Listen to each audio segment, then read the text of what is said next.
damn it.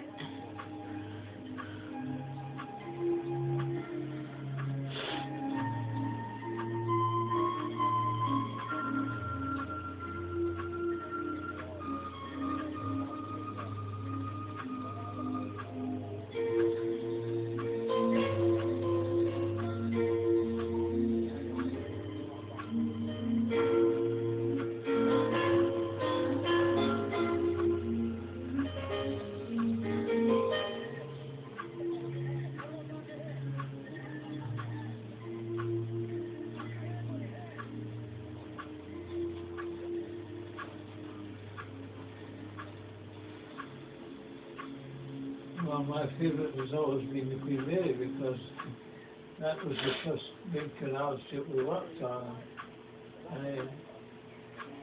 Queen Elizabeth was in a way a repeat to some extent. It wasn't a repeat, but still it was the second ship.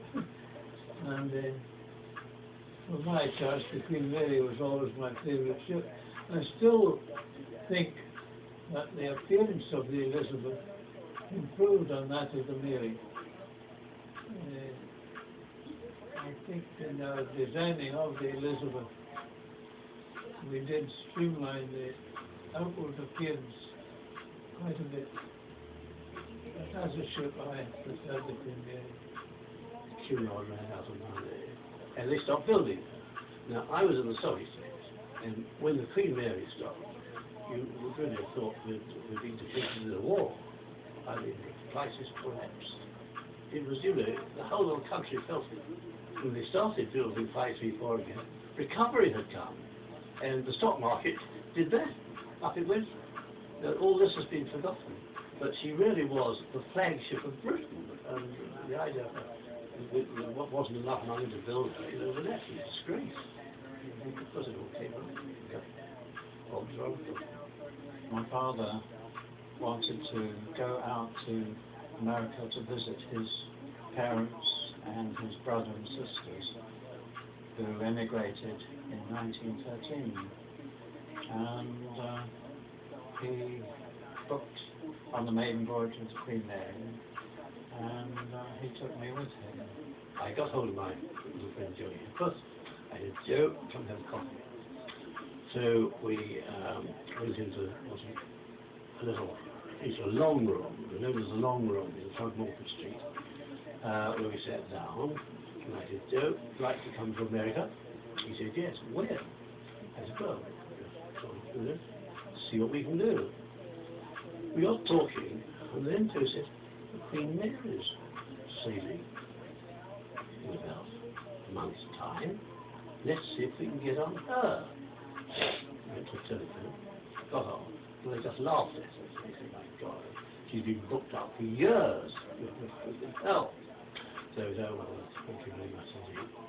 We went back on the floor of the house, and I was talking to another broker, and trying to make a big importance, I expect as well. Just thought, hope I might get to America on the Queen Mary, but of course they're full. He said, well, perhaps they are, but my brother is a Cunard, and he's the chap in charge of the booking. He said, get on the phone to him, tell him he's spoken to me, and see what he can do. So straight up on the phone, got this chap, and he said, well, of course I think he's absolutely good, but if I get into cancellation, I'll let you know. I said, well, hang on a bit, I can't afford first class or anything like this. You know, it'll have to be a reasonably priced voyage. So he said, oh, okay, I'll make it in. And of course I thought that was the end of it. But within a fortnight, he rang me and said, I've got cancellation, tourist class, it's a four-man cabin, but two men have drawn out. Who'd like to take it? I said, just a minute. Went to see Joe, and we took the thing. And this was only, I should think, about a fortnight before she sailed. When the Queen Mary came down, we were transferred, some of us were transferred from the Aquitania to the Queen Mary, I being one of them, the bellboy. well, we were called bellboys, but in our discharge books it's messenger this and different jobs you get, but it's still basically a bellboy. We went on what they call the old one day breakdown trial out before the Maiden Voyage, you know, with all the big wigs there were. Couldn't have had any more on board, otherwise we would have sunk. We decided that we would take Joe's car. Now, Joe had a little sports car which was known as a Riley Imp. And we drove down from London. I think we left early in the morning because the thing had to be hoisted aboard. It wasn't like a drive-on ferry or something. It had to be hoisted up and was put in the hold. And actually it was quite interesting because there were a number of other cars going. Of course, they were all Rolls Royces and these big cars of that time. And it was our little sports car going up there. When we left Southampton, I think the whole of the world had come to see us all the way down Southampton. Both sides absolutely crowded with spectators, waving from here and shouting too far up. And we were surrounded by hundreds of boats. And they stayed with us for quite considerable time. One by one, they just struck us. But it was a wonderful experience. It's a thing I've never forgotten. Main thing was that, you know, you got the work to do, the passengers are paying their fare, and they wanted a good time. So we did everything we could to make them really comfortable. We thought that was our job. My father, he went off and enjoyed himself. And I was left to myself most of the time, and I really had a wonderful time because on the maiden voyage the whole ship was open to everybody. You could wander into the first class, third class, so on. And it was only on the maiden voyage that happened. And I really spend all my time, I think, exploring. I was certainly quite overwhelmed by the splendour of all the furnishings and the decorations in the room. They had some beautiful swimming pools on board. The only thing I found about the swimming pool was that the Queen Mary, when she was crossing the Atlantic, and we had 1 or 2 rough days, and it was somewhat difficult trying to swim in the pool with the water.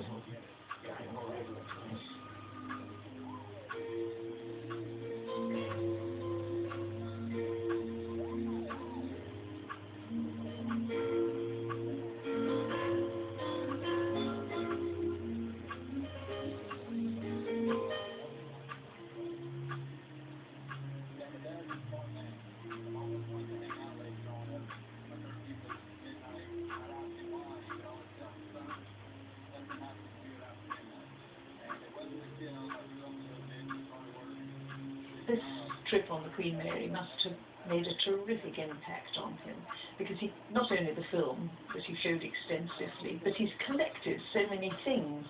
As you can see here, there are, first of all, there are letters, these beautiful stamps, which are from sent to the passenger on our MS Queen Mary, and this one is to Cherbourg Docks, so that caught him after the first few hours.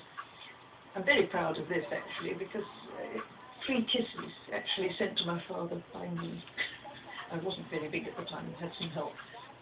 There are other letters from his bank manager saying that he was of good character and that he could have £50 to spend while he was away. But the whole voyage only cost £37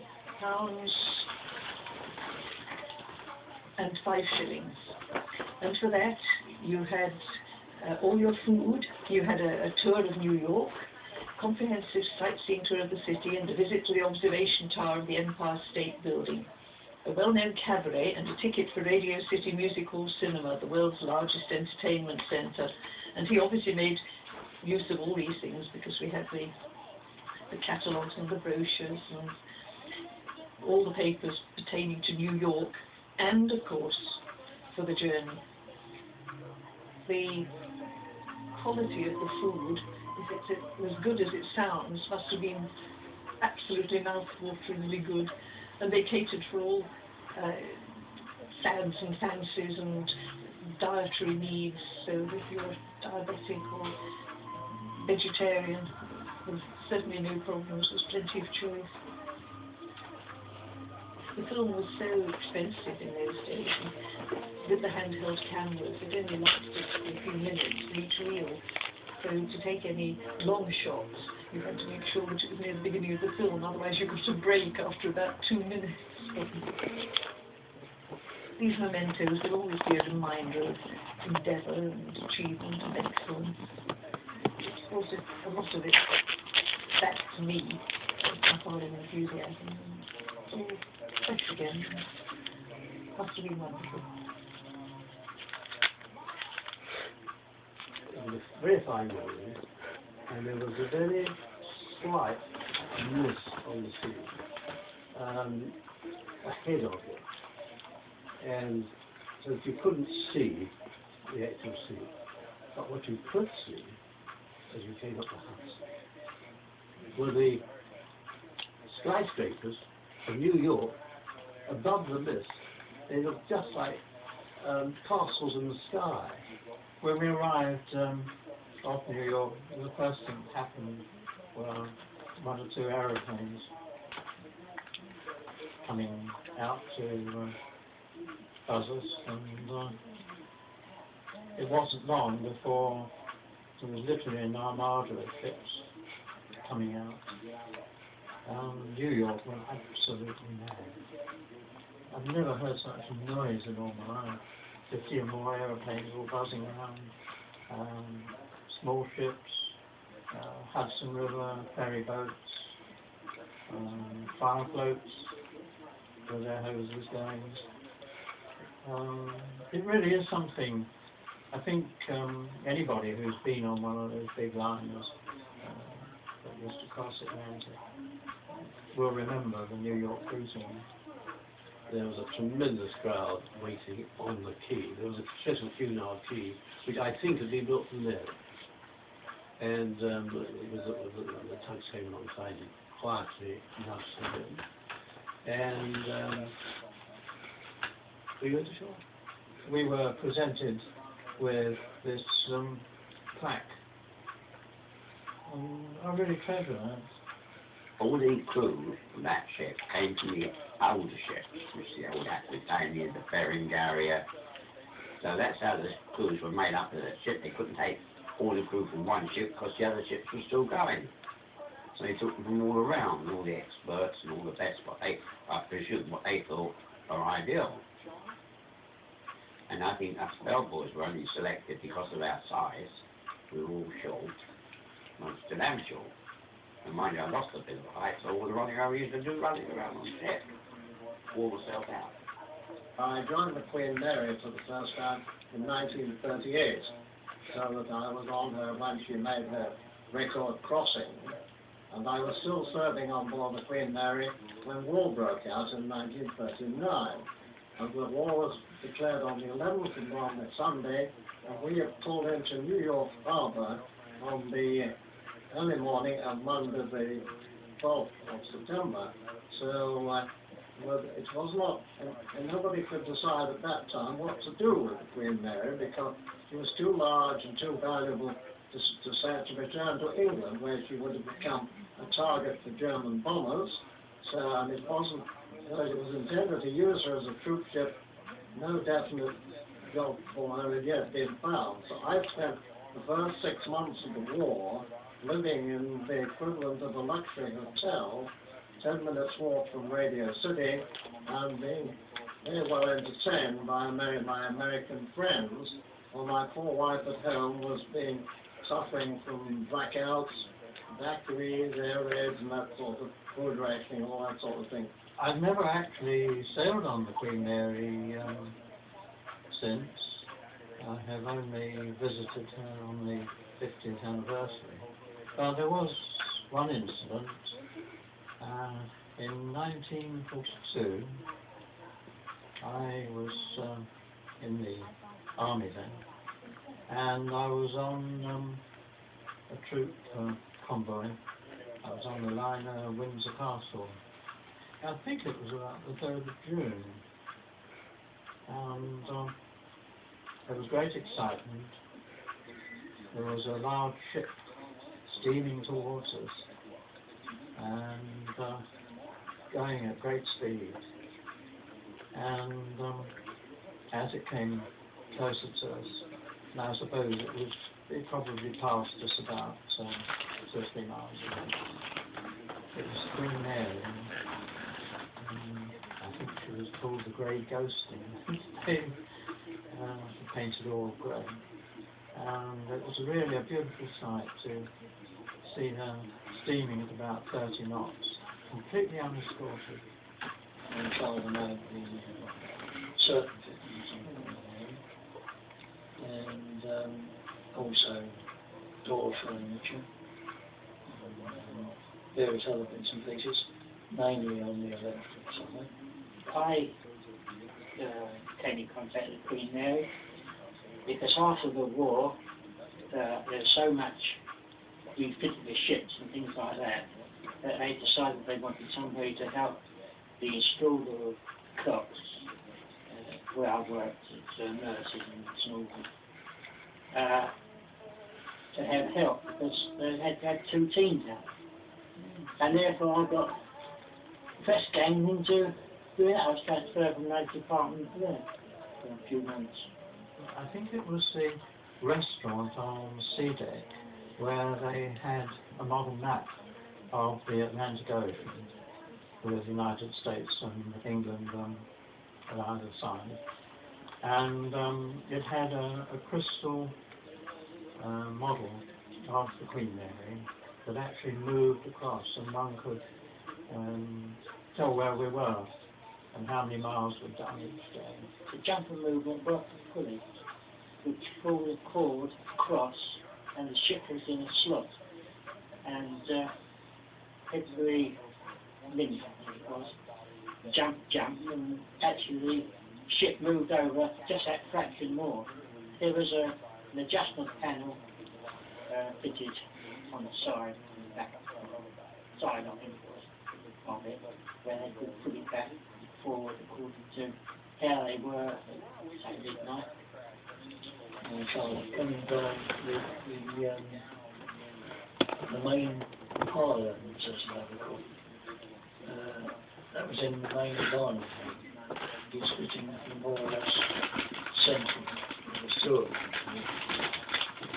And they were made from a bronze, wooden tarnish, in the sea, and so you could do that sort of thing. And they were 11 foot tall, seeing the height of the dining room as it was then was almost 22 feet. And they were made in a small factory in North London, and all put together and taken apart again and shipped down to Southampton, where they were installed on the ship itself. At a later date, not much later date, when she came into Southampton because there was vibration problems, my father had to go down there and reset all the valves in special backing pieces added to the fittings to stop the vibration. It was just like a stately home with all the art, the furniture, everything. I mean, it was lovely. It really was. And the artwork, they had the very best artists, the best sculptors, everybody has contributed to it. We went on board, saw the arms, which were in the main dining room, and then we went to the first class dance room, you might as well call it. It was a small stage, and my father sat down at the piano and played, and he said, "Watch the fitting." So I watched the fitting in the centre of the room, which was made out of Czechoslovakian drops, glass drops, and it changed colour. And as he played from the waltz to a quick step, so it changed quicker. And as a lad of 10, I was enthralled. It's really a bygone age, Yes. I would say. I mean, nobody would go to those lengths nowadays, and you wouldn't get that sort of work either. So, there's not the craftsmen No. nowadays to they've never been able to be in there. I was doing a Blackpool summer season with the army game, which was before I moved Dad's army thing, and we were playing to pack houses, and my manager, who was my musical director then, he greeted me when I came home one evening after the show and said, "By the way, would you like to go to New York?" And I said, "Oh, you thought about it?" He said, "Well, you're going anyway." And what do you mean? He said, "We're going on the Queen Mary with Geraldo's full orchestra, and you're going to record 13 broadcasts for the BBC called Tip Top Crossings." And he said, "You'll be leaving in October." And I couldn't believe it. I thought he'd pulling a leg. And summer season finished, and I think within a week or two, I was off down to Southampton, as I was living in Golders Green then. And I just couldn't believe it. Geraldo and the full band, and Brian Matthews was doing the comparing. Jimmy Grant, who was mainly a jazz producer then, he produced a jazz program.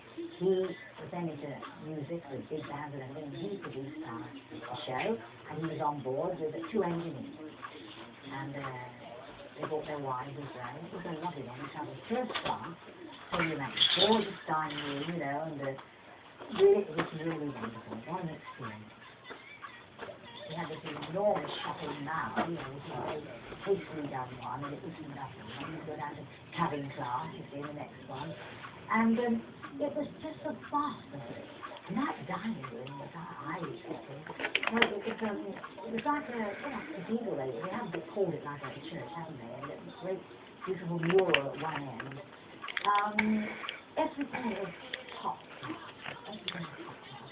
And I've looked at since, actually, the books, you know, with the photographs, and how it was first built, people were working on it, and everything was done with designers.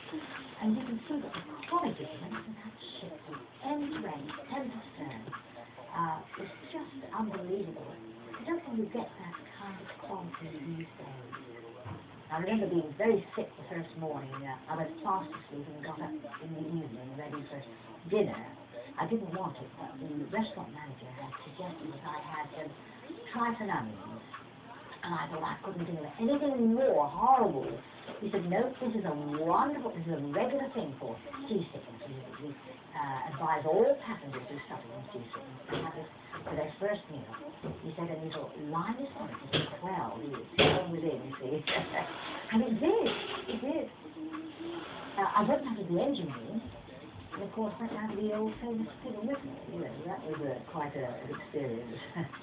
It was tradition for any stars or any entertainers to go down there at least once on the trip.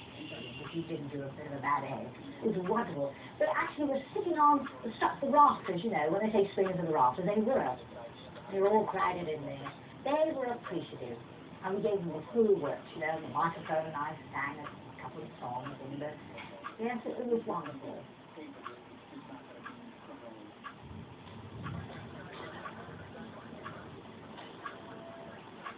I suppose I was about 10. I was about 10. It was first of all, it was just the pure size of her. I mean, when you're a small kid, and it's magnified that much more.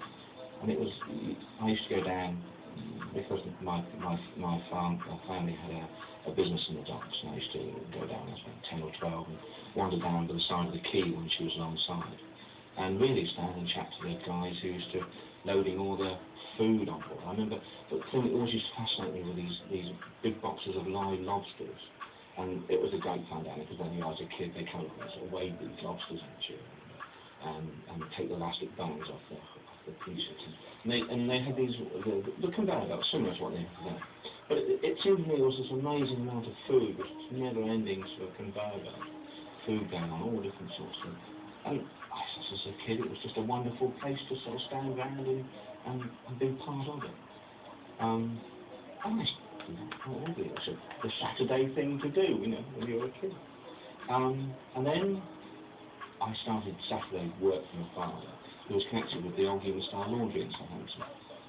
Now, the vast part of the Unistyle Laundry's work was connected with the liners, Union Castle, Cunard, and also a lot of the passenger ferries going back and forwards from France. And of course, I used to work up there Saturday mornings, and we used to do a lot of the soft furnishings and all the sorts of chef's uniforms, the whole gamut of things. And then one day, I was told, well, I can go down on the ship, which I used to stand aside, you know, for all these years, and then at last to get on was absolutely, I can remember it now. I had to shampoo carpets, and you got on this thing, and I remember looking down a corridor, and it seemed like 3 miles long, and off I went on Saturday shampooing the carpets, and it was from that really, it just took me, it was just this wonderful atmosphere of being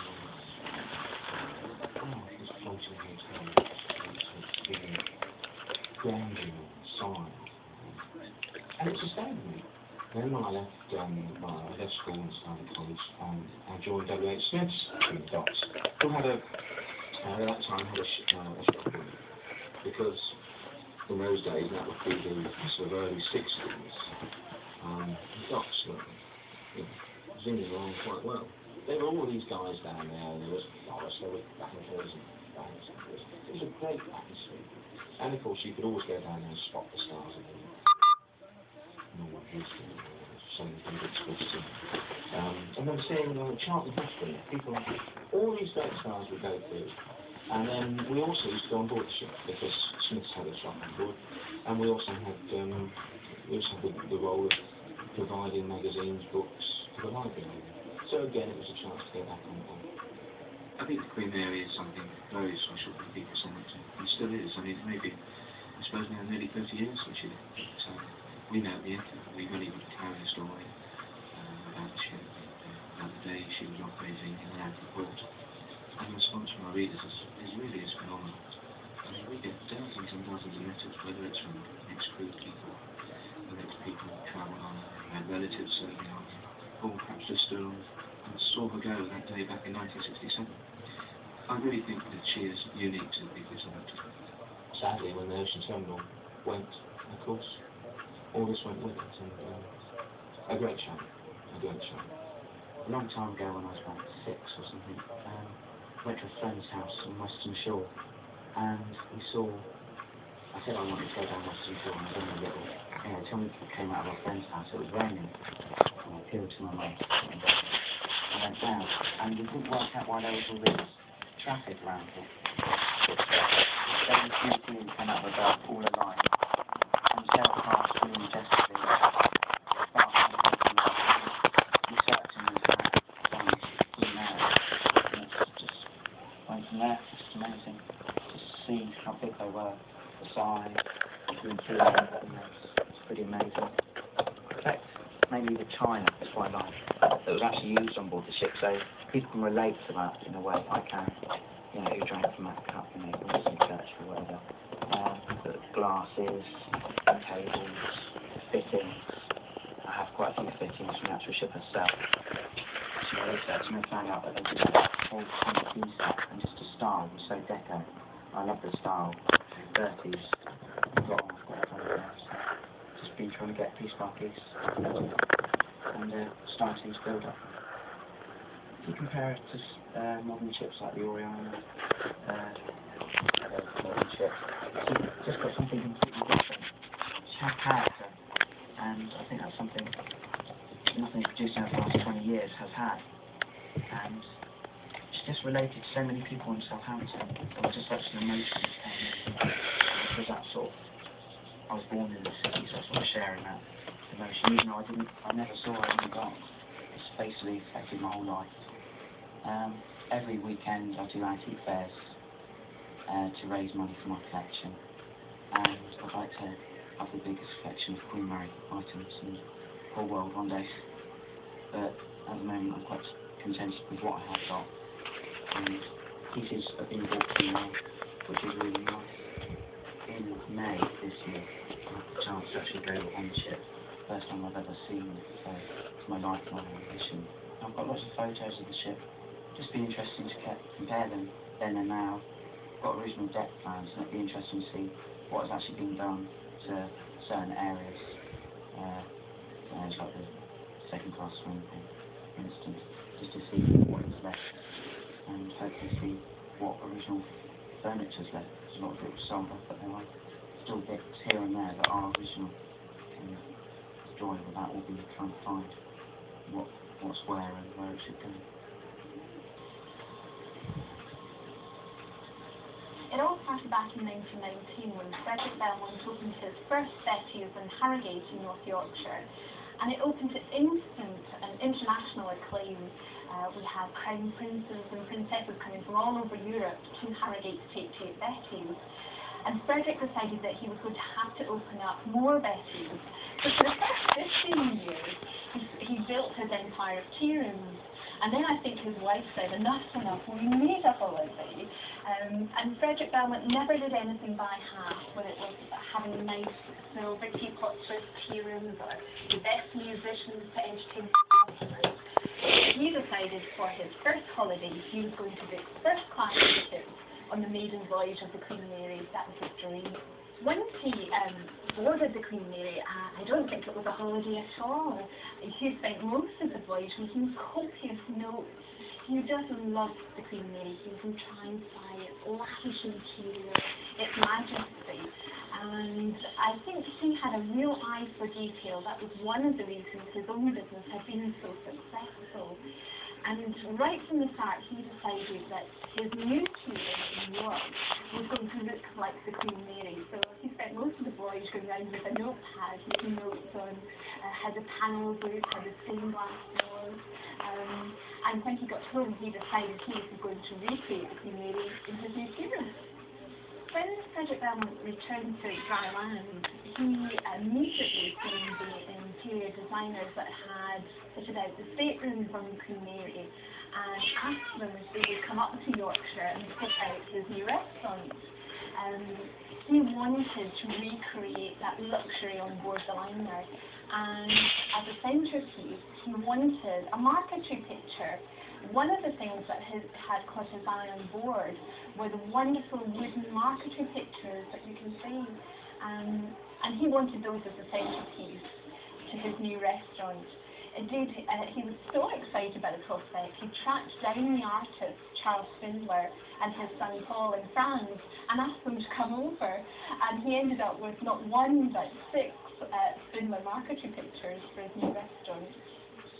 We still have very strong links with the Spindler marquetry studio in Alsace in France.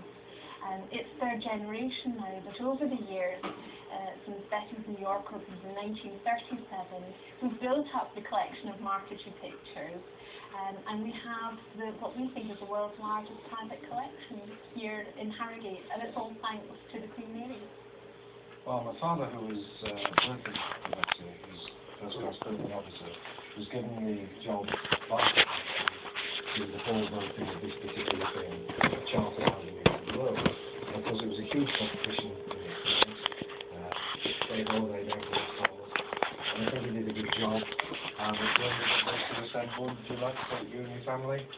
So, little 9-year-old John went toddling off to Southampton with the family and joined the ship.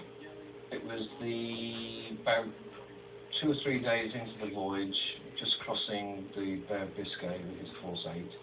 That was about the 23rd, 24th of December 1965. And the sea just got heavily worse and worse and worse and worse. And by about lunchtime on that particular day, the seas were really very, very heavy, and we were taking 45-foot waves, and then this immense freak hit us at about, I think it was about 75 feet. and it smacked on sort of just 3/4 on the ship. She went right over. And of course we were in this dining room which was sparsely populated because everybody else was being sick.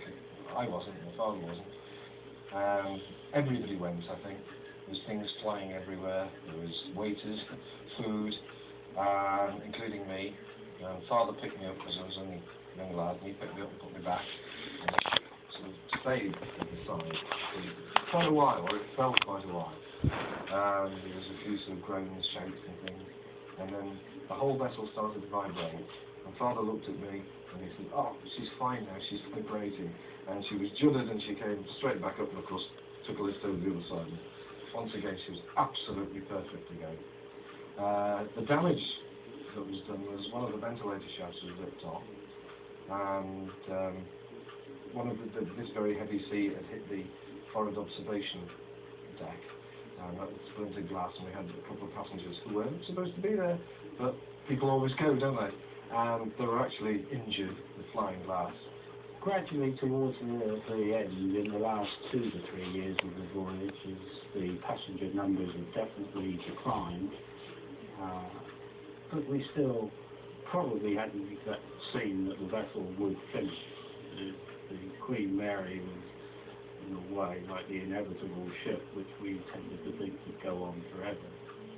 We were actually, towards the end of our career, in full competition with 707s, which were then the medium of crossing the Atlantic, and of course business people would want to actually fly and get there quicker.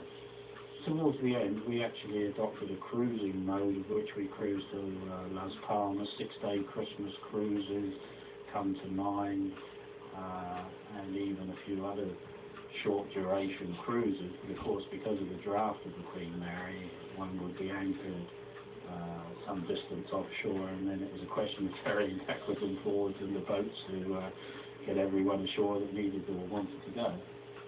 One of the things that will always be in my mind, as it will be just about any other engineer who's ever sailed on the ship, would be number 5 boiler room and the temperature of number 5 boiler room and how hot it would be in the summer months. It took its air supply, its closed boiler room stokehold, from the generator, which was forward of it, and the temperature ranges would be well in excess of 100 degrees. A 4-hour watch and 8 off, you really were like being into a sauna on a permanent basis. We had one facility in the boiler room which was an ice-cold water tap, but of course if you took ice-cold water in these sort of temperatures, cramp would very soon take place. So it was one of really keeping various firemen and greasers and trimmers aware of the fact that whilst they may feel thirsty and dehydrated, they were better off with a cup of water and some salt tablets rather than a few pints of ice cold water, although I'm sure they made up for it with beer when they got off watch. It was a necessity. Our grandfather, he was cruise steward for 25 years, and he says to the captain, Treasure Jones, would it be possible for a Dandy to be christened on board? Of course it would, he said, drink for life. So the captain raised it with the Bishop of Sweden captain, and he readily agreed, so they turned the ship's bell upside down and used it as well. And that's how Dandy was christened. I can certainly remember the last departure from Southampton. It was a very miserable, cold, bleak day, and of course it was very, very emotional. A large portion of us on board as engineers knew that this would be our last voyage, certainly would be March, and we left Southampton very slowly, lots of noise, lots of people, lots of emotion, I would say. And of course, when we got down the river, the Ark Royal crew, the proposal, and were there to cheer us on our way. So my first day at work was October 30th, first day for BBC South in Southampton. It was quite amazing when I arrived at South Western House. I'd never been there before, and to walk into this vestibule, which was marble clad, and this huge staircase. Of course, the building in South Western House was the old South Western Hotel.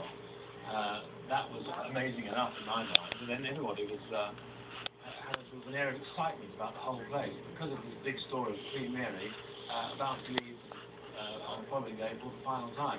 I was invited aboard the Queen Mary that night for a party. I'd never been aboard the Queen Mary. As a boy, I'd always sort of looked at these liners in Southampton Docks when I passed on the boat train from Sunline to London. To have the chance to go on board was absolutely wonderful. And the wooden interiors and the panelling and so on. And there was a marvellous atmosphere aboard. And then came the following day when she was due to leave. The whole city was alive. It just seemed that everybody turned out to say farewell to the Queen Mary. There were tugs and the jets of water and